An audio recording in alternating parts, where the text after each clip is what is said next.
Hi, Mike.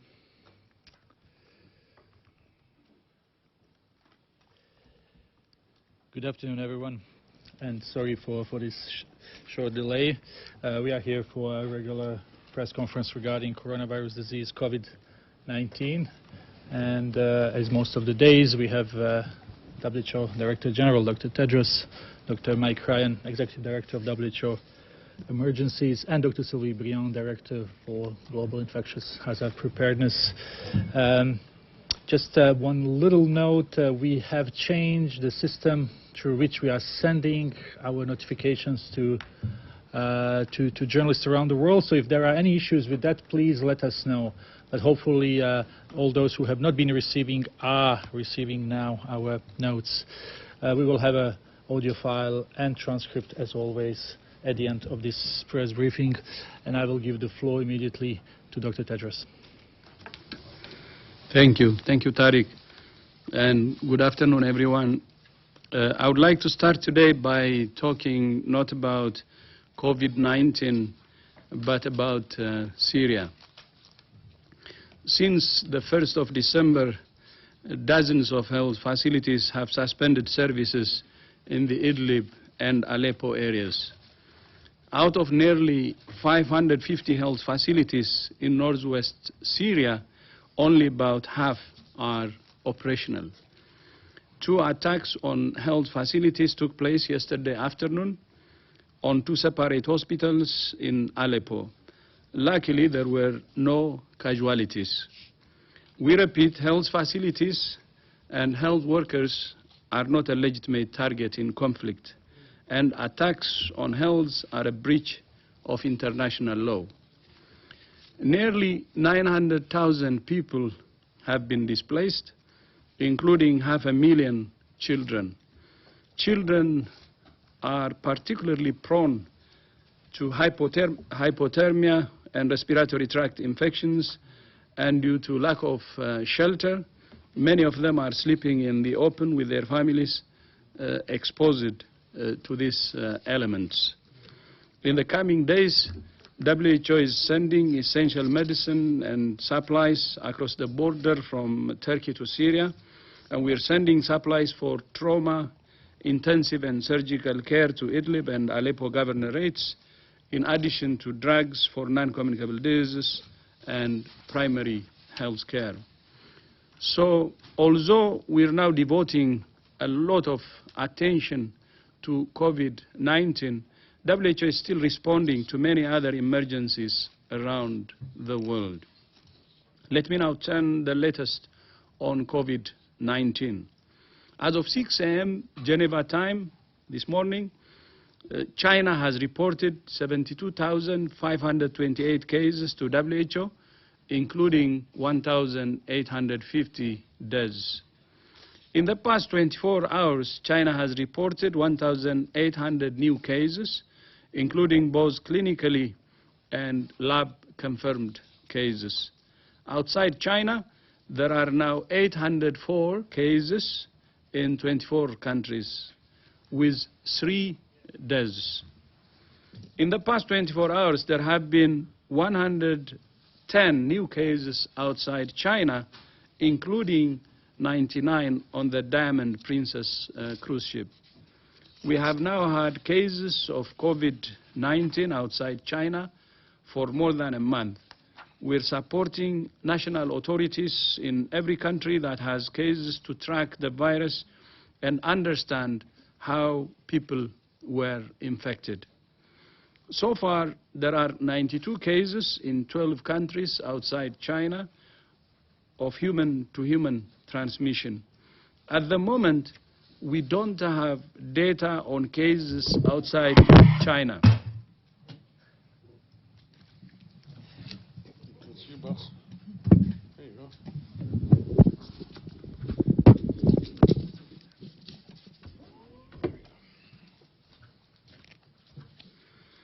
At the moment, we don't have enough data on cases outside China to make a meaningful comparison on the severity of disease or the case fatality rate. We're following up with countries to get more information about what happens about each case and the outcome. However, we have not yet seen the sustained local transmission except in specific circumstances like the Diamond Princess cruise ship. Yesterday, I spoke to Singapore's Minister of Health, and we're very impressed with the efforts they're making to find every case, follow up with contacts, and stop transmission. Singapore is leaving no stone unturned, testing every case of influenza-like illness and pneumonia, and so far they have not found evidence of community transmission. I also spoke to the Minister of Health of Malaysia to discuss the Western Dam case and other aspects of their preparations. These signals show the importance of all countries being ready for the arrival of the virus, to treat patients with dignity and compassion, to protect health workers, and to prevent onward transmission. Many countries are taking steps to prepare themselves with WHO support. We have shipped supplies of personal protective equipment to 21 countries and will ship to another 106 countries in the coming weeks. By the end of this week, 40 countries in Africa and 29 in the Americas are due to have the ability to detect COVID-19. Many of these countries have been sending samples to other countries for testing, waiting several days for results. Now they can do it themselves within 24 to 48 hours. Some countries in Africa, including DRC, are now leveraging the capacity they have built up to test for Ebola, to test for COVID-19. This is a great example of how investing in health systems can pay dividends for health security. Other countries like Namibia, Nigeria, and Timor-Leste are running workshops with the media to ensure accurate and reliable reporting. Several countries are prioritizing surveillance and monitoring at ports of entry, including Bangladesh, Cambodia, Ethiopia, Pakistan, Serbia, and South Sudan. We're also working with partners in some of the most fragile contexts, from Syria to the Central African Republic, to prepare countries for the arrival of the virus. There are many other examples. We still have a chance of preventing a broader global crisis. WHO will continue working night and day with all countries to prepare them. I thank you. Thank you very much, Dr. Tedros. For journalists who are dialing in by phone, it's *9, and you will be put in queue. Those who are watching us through Zoom online, it's clicking raise hand on your right-hand side of the screen. We will start by taking questions from the floor. Jamie, Jeremy, then Shane.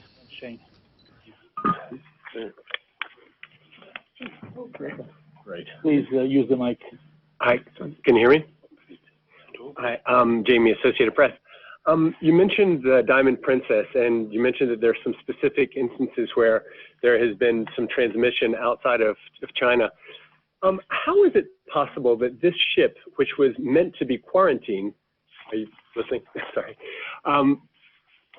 That was meant to be a quarantine has turned out to be a vector, or has actually turned out to spread this COVID-19 more than it's done anything to stop it? Thanks.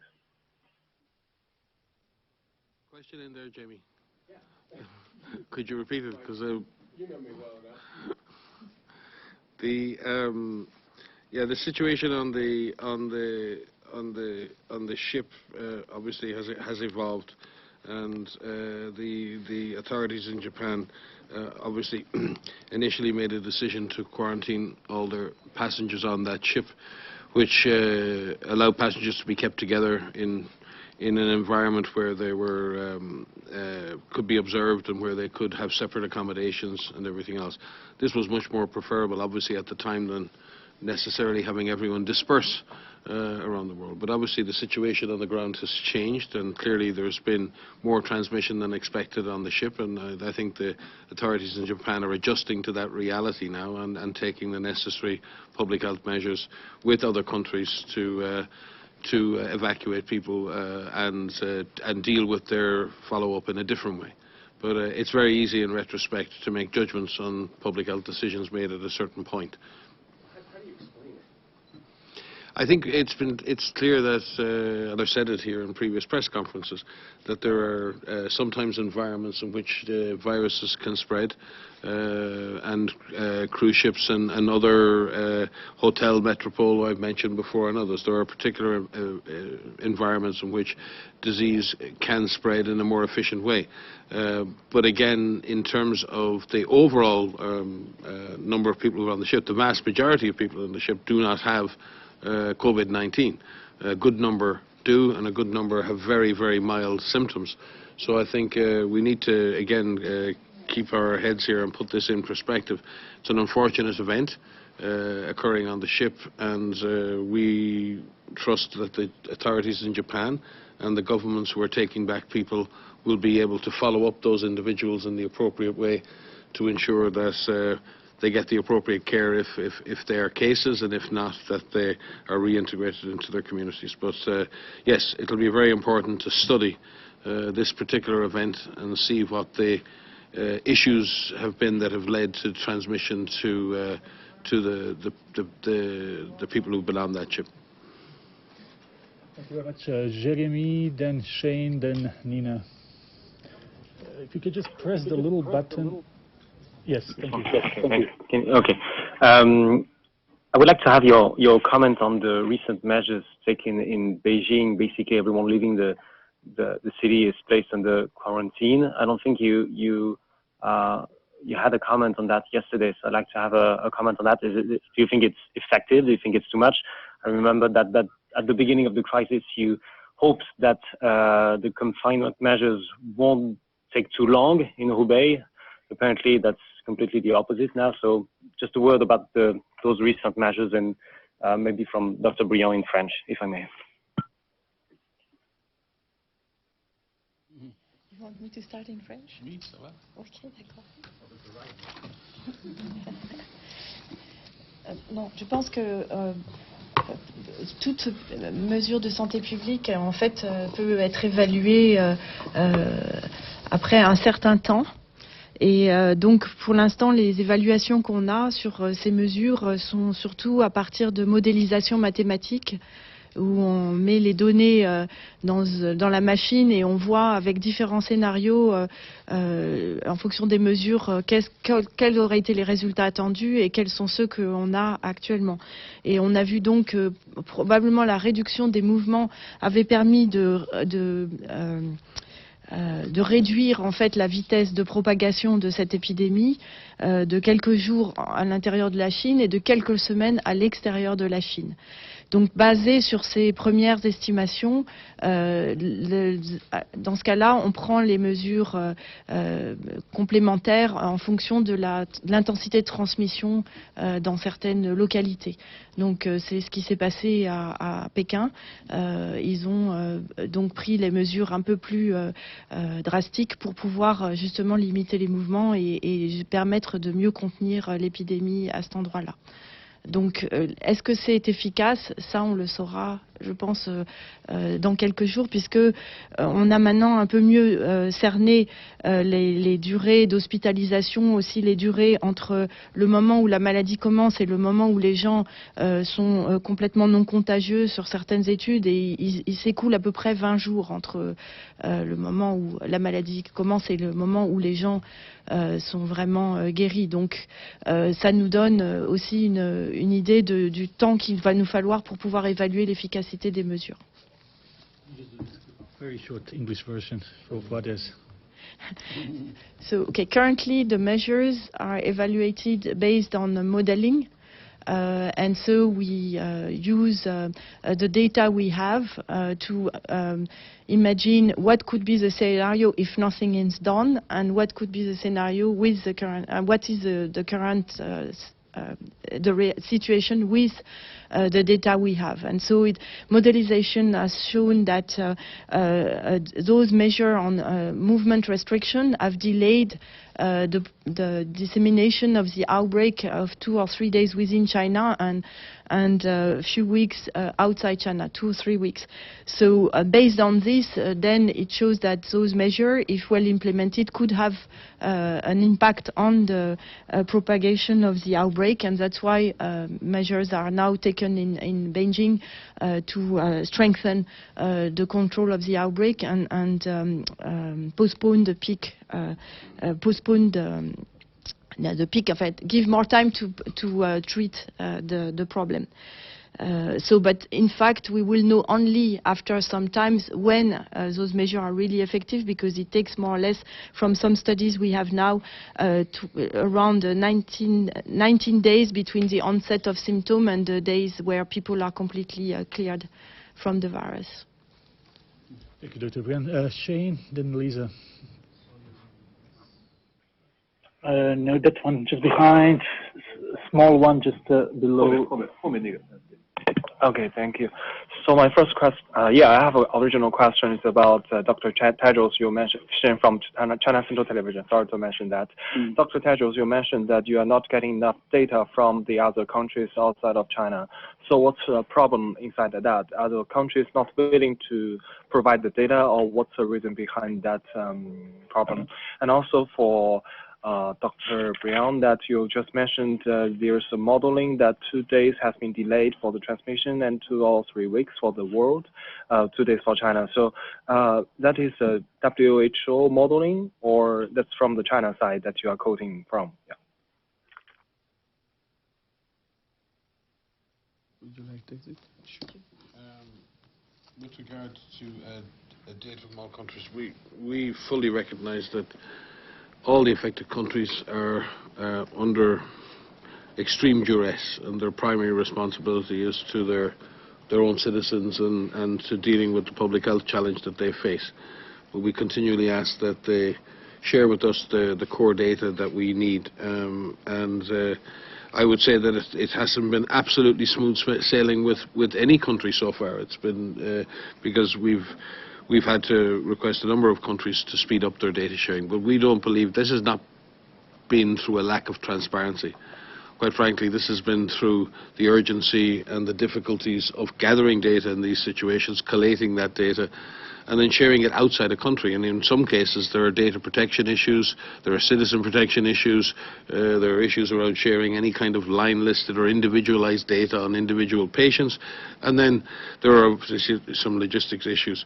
We're very pleased with in general, overall, with the cooperation we've received on data sharing, and we hope that that continues. We do want to be able to see more and more data on things like community studies, hospital transmission investigations. Jamie, the investigations aboard the Sea Princess to establish exactly what the conditions were that led to transmission, and we would obviously like to be seeing those investigations early so we can use them to learn lessons in other circumstances that we may face in the coming days and weeks. So again, we encourage all of our partners, both government and academic, to share with us that information which they can, which will help us as a global agency to provide the best possible advice and evidence to countries. And just while I have the floor, just reflecting on our colleague's question about the control measures in Beijing, I think if you look at what's happening in Wuhan now, the government authorities in China have spent a number of weeks pressuring the virus, and you saw the numbers have dropped away. Now they've engaged in door-to-door surveillance, and they're going around doing active surveillance. This is a very good public health practice. I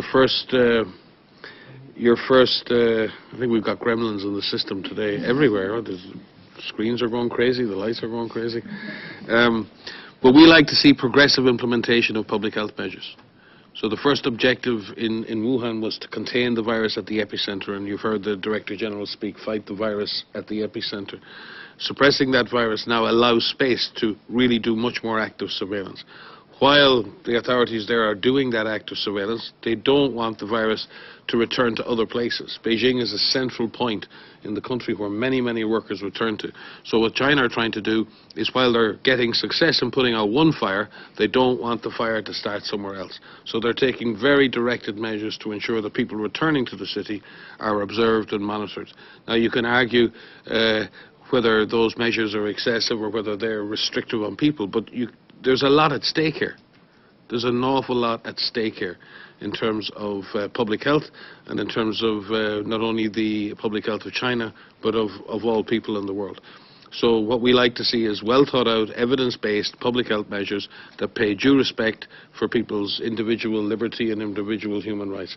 And finding that balance is sometimes difficult. But right now, the strategic and tactical approach in China is the correct one. And also, the DG mentioned the strategic and tactical approach in places like Singapore. And we're seeing countries more and more having very directed, well-planned operations to detect this virus, contain it, stop it, and slow down its spread. And we want all countries to take that sort of public health evidence-driven approach in the coming days and weeks.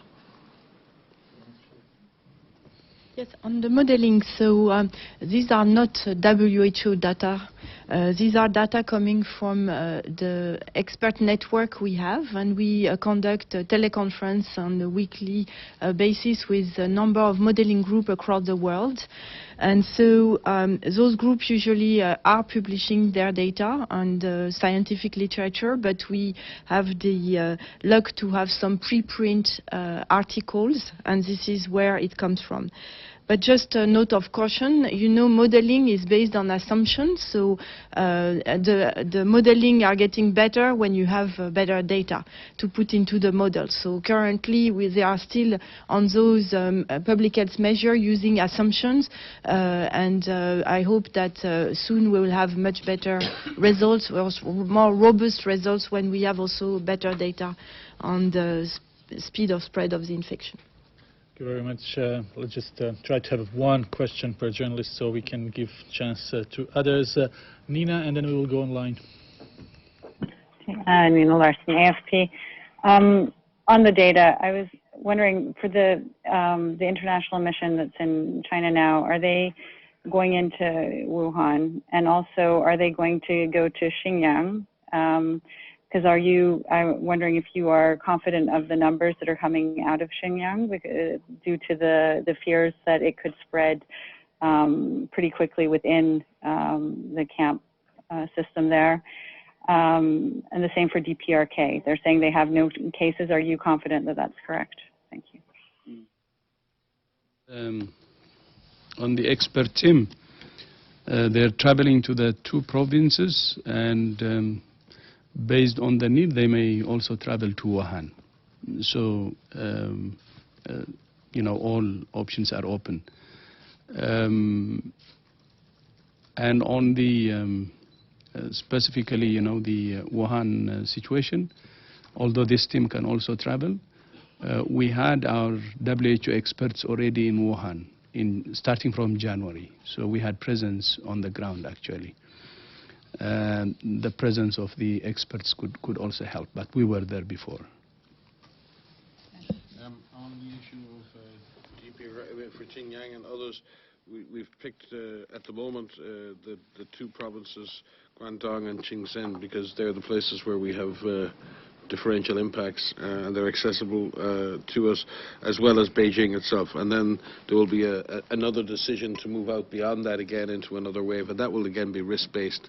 And certainly anywhere where there are high proportions of vulnerable people will be prioritised in that. With regard to DPRK, in fact, we have prioritised supplies for DPRK, and the supplies for protective equipment should have left, I think, for there last night or this morning. I'll just need to confirm that for you. We're in very close contact, and we have a one-on-one meeting with the mission of DPRK DPRK, here in Geneva tomorrow, and our representatives and others there. And we have no reason to believe that there are any specific issues ongoing in DPRK, and we will be providing them again with the lab reagents to be able to make the diagnosis. But at the moment there's no signals or no indication that we're dealing with any COVID-19 there. But the government are very anxious, as you can imagine, as all governments, to make preparations and are seeking our technical and operational assistance to help them get ready. Thank you very much. We will take one or two questions online before we conclude for today. Anne Galland, can you hear us? Oh, hello there. Hi, thanks so much for taking my question. I was just going to ask about the data that came out yesterday, the 44,000 cases. That data showed that the death rates are going down as the outbreak progresses. And I mean, there's a few questions about that, because not all the people that would have died would be counted in that. And I just wondered if that fits with what you have seen generally as a general trend, that the death rate was higher at the beginning of the outbreak and is getting smaller. Thank you. It's very difficult to make that judgment purely from the data that's been presented in the paper yesterday. Clearly there have been at least an apparent drop in fatality through the outbreak. But remember, at the beginning of the outbreak, what people were finding were the severe cases. So you have a huge bias at the beginning of an outbreak, because what you find are the really sick people coming forward. And now we're going out looking for the less sick people. So you can have an artifactual and false sense of mortality at the beginning. And we saw that, remember, in the pandemic of H1N1, we saw fatality rates of 10 and 20% in the beginning, because only the severe cases were presenting. A few weeks later, the pattern was entirely different. So that's an important factor. There is also the fact that the case fatality is different inside Hubei and Wuhan to the other provinces. And that may also reflect the fact that the pressure on the system in Wuhan and Hubei has been so severe, and the lessons that have been learned in Hubei and Wuhan are being applied elsewhere, and people are getting into earlier critical care.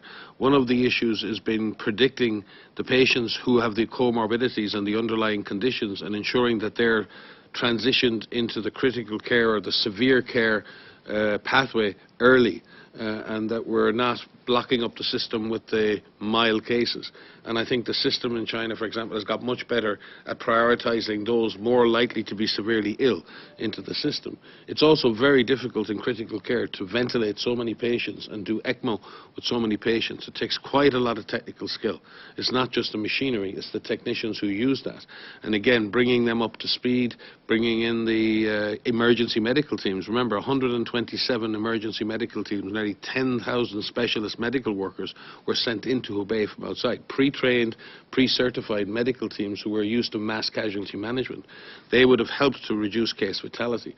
So what we're seeing is both a mixture of the fatality reducing, probably because of better and better interventions over time, but also because we're finding more mild cases. So we need to be careful. But what it's very clear, I think, and we need to remember in this, sometimes this is projected as a mild disease, and sure, most people just get a very mild disease and everything is over in a couple of days. And that's true. And for those who have that, and for the younger people and adults who get that form of disease, that's great. But there's a significant number of people. Remember, 20% of people who get this disease are either severe or critically ill.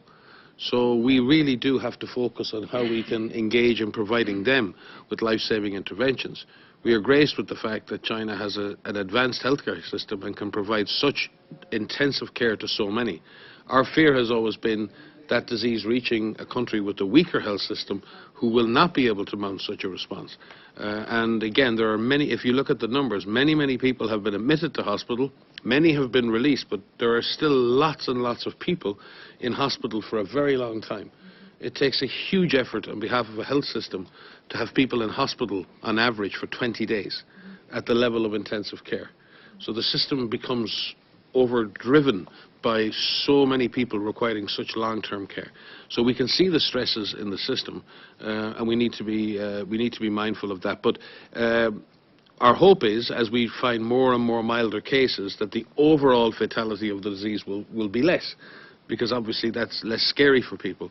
But we must remember that there are at-risk groups, vulnerable people, generally between the ages of of 40 and 79 or older, people with underlying medical conditions, and they can have a very severe course of disease. And we must be aware of that. If disease is imported into third countries, we need to prioritise the protection of those individuals and prioritise their clinical care. Thank you very much. Maybe we will go to our last question for today, and it's Adam Dackett. Can you, Adam, hear us? Adam hear us from Chemical Engineer magazine. Yep. Can you hear me? Yep. Yes, please, Adam. Go ahead.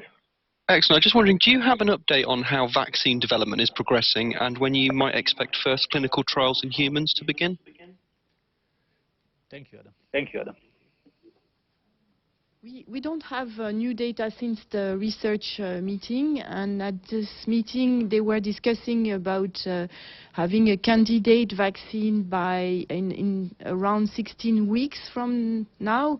But again, this would be just to have the candidate, and then depending on the safety test, deciding if it will be used in humans. So it's still a matter of weeks. Months, many months. And while we're very supportive and we're working very, very closely with CEPI, with major donors and with the World Bank and others on the strategic investments that are going to be needed to develop vaccines, and that's going to be a lot of money. We're very conscious that those funds cannot and should not be pulled away from supporting weaker health systems to get ready. This isn't a trade-off between one or the other. We can save many, many lives in the coming months with or without a vaccine. We all want to invest in the vaccine as a long-term solution, but there are people sick now, and there are health systems that are vulnerable now. So we need to balance our investments and invest in the weaker health systems and our own systems. We can save a lot of lives through supportive therapy by testing the drugs we're currently testing and by getting everything in our systems working. And then we do the other things and we develop the vaccine. And we do have to make decisions on vaccine investment now. And the DG will be working with CEPI, with the World Bank and with other agencies at global level to ensure that we get the strategic investments we need in vaccine development without disrupting the investments we need in national systems to get ready. Yeah, maybe I would like to add into that, related to the, first of all, the case fatality. When you see the number of cases in the rest of the world, we have 804 cases and 3 deaths. But that doesn't mean that it will not increase. For us, this is a window of opportunity that we shouldn't squander. And we have to invest in preparedness and really using this window of opportunity to keep or to stay away from any serious crisis. So in order to use the window of opportunity to the maximum, we need to have a balance of the use of the public health interventions immediately and then the development of vaccine. We have to strike a balance. The vaccine could be the long term because it could take up to 12 to 18 months. And this is like preparing for the worst situation. But in order to avert any serious problem in the rest of the world and use the window of opportunity to the maximum, it's the simple public health solutions that we should do that should really be our focus, while of course preparing for the vaccine. So that balancing act is very, very important. We do what should be done today, and then we invest also in the future to prepare for the future. As Mike said, we're already discussing with partners on the vaccine development, but the approach is striking a balance and giving the right focus, especially to the things that we should do today. But one thing I would like to underline is there is a window of opportunity. If you see the case fatality rate or the number of deaths in the rest of the world, it's really low. It's 3 out of 804. Even the number of cases, 804, is low. But it doesn't mean that it will stay the same. This is a window of opportunity that should not be missed. That's what I would like to underline. And in order not to miss this opportunity, we should do everything to contain it and finish within that window of opportunity. And that's why we're speeding up help countries, especially with weaker health systems, in order to really minimize the impact. Thank you. Thank you very much, Dr. Tedros. Thank you to Dr. Ryan and Dr. Briand. We will conclude with this. Just to let you know that our colleagues in Eastern Mediterranean region will hold a press conference in Cairo tomorrow at 11 o'clock Cairo time, 10 o'clock Geneva time, where our regional director will speak to media there on the preparedness in the region regarding COVID-19. And also about how the information should be shared. This press conference will be broadcast at WHO EMRA Twitter account, so journalists from here can also follow that and send some questions as well. We will be sending you very soon the audio file for this press briefing. Thank you very much and have a nice evening.